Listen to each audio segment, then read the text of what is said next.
Hey, James, thanks for taking the time. Just wanted to get your thoughts on what you guys were able to accomplish tonight in terms of trading down from 22, picking up the extra 3 second rounders, and still getting a guy that you liked who was there earlier in the draft in Ryan Dunn.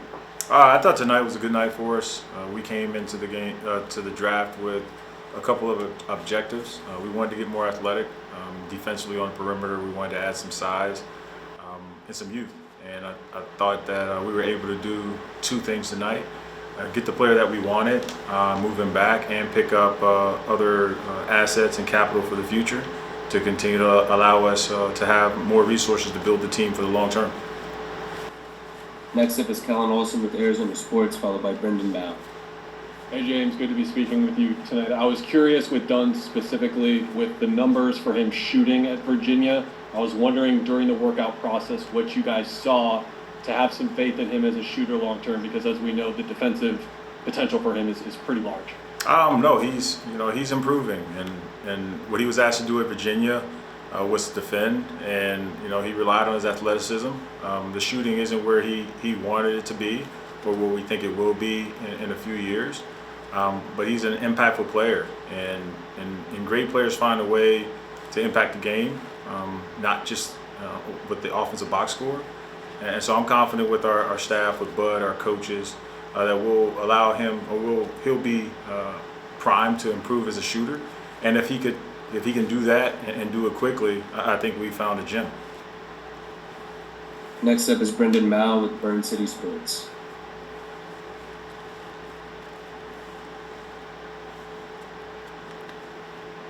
Brendan. Sorry about that. Yeah, James. So, have you had any conversations with Dunn since you got drafted, and what were your conversations with him like beforehand that you saw this fit working out with him? Yeah. So we spoke to him. I spoke to him post draft. He's excited. He can't wait to get here.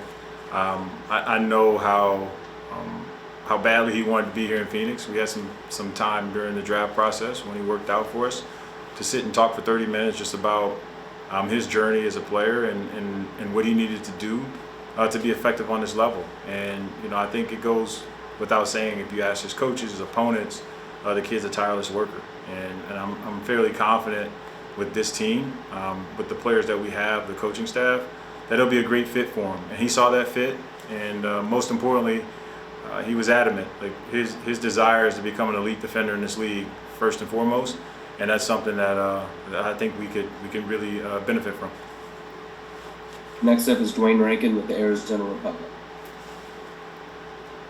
Thank you. James, just really quick, a couple things. One, when you look at Dunn as a defender, what you guys dealt with McDaniels last year in the playoffs from the Timberwolves, you see similarities in terms of him being able to be that kind of impact on that end, the way McDaniels was for the T-Wolves?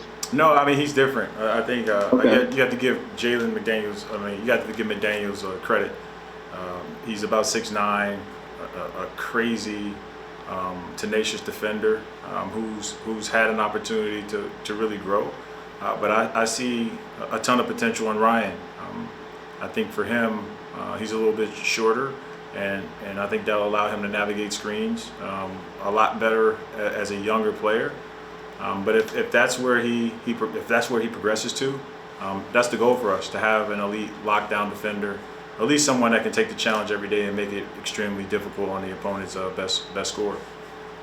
Another thing I just had, obviously, with the draft being the focal point, but with what's been out there as far as with Kevin Durant in terms of looking at they're saying that the talk was that he wanted out, and then there's nothing there. That's got that down. I'm just curious what you see with all of that. Nothing.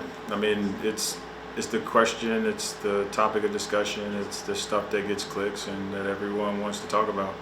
But I think I said it specifically back on May 19th when I was asked, are we trading Kevin Durant? I said no then, I'll say no now. I'll continue to get asked the question. But that's the NBA. That's what makes the NBA and the draft and everything around it, the offseason. That's what makes it interesting for the fans. So I get it and understand it, and I don't take it personally. We just keep moving, committed to building this team and winning a championship. Next up is Dana Scott with the Arizona Republic. Hi, James. Just wanted to know if Deron Holmes, I know that you made the selection for him before you moved him to Denver, but was his being a hometown kid in Phoenix, did that play a factor in selecting him, or just the fact that he's the last one since Ayton to be selected by Phoenix, being from Phoenix? No, I mean that was a part of the trade to Denver.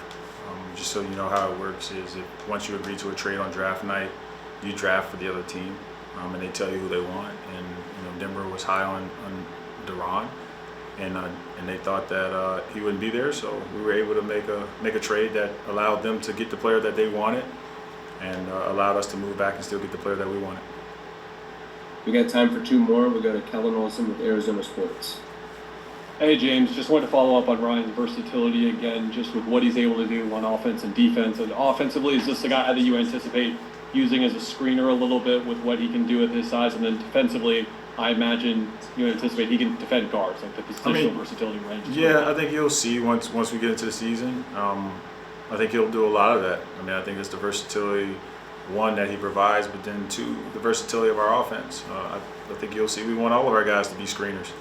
You create mismatches sometimes with guards screening on bigs, big screening on guards, and guards screening for each other. And so he's just one of those guys that if you do get him in a screening situation, he has the athleticism and the burst to be able to get to the rim and finish. Last question is going to be Cameron Cox at 12 News. Hey James, hope all is well. I got two for you real quick. Just what's it been like to work with Mike and kind of have him along and kind of just build this thing? And then second, just so everybody can hear it, what is the relationship with KD and how much have you enjoyed working with him over this time and how much you enjoy looking forward to what you guys can do? I've enjoyed, I mean, Bud's been awesome. I've always had a ton of respect for Bud as a competitor, but now being able to sit on this side of it, I truly see why he's one of the NBA's best coaches and why he's had so much success.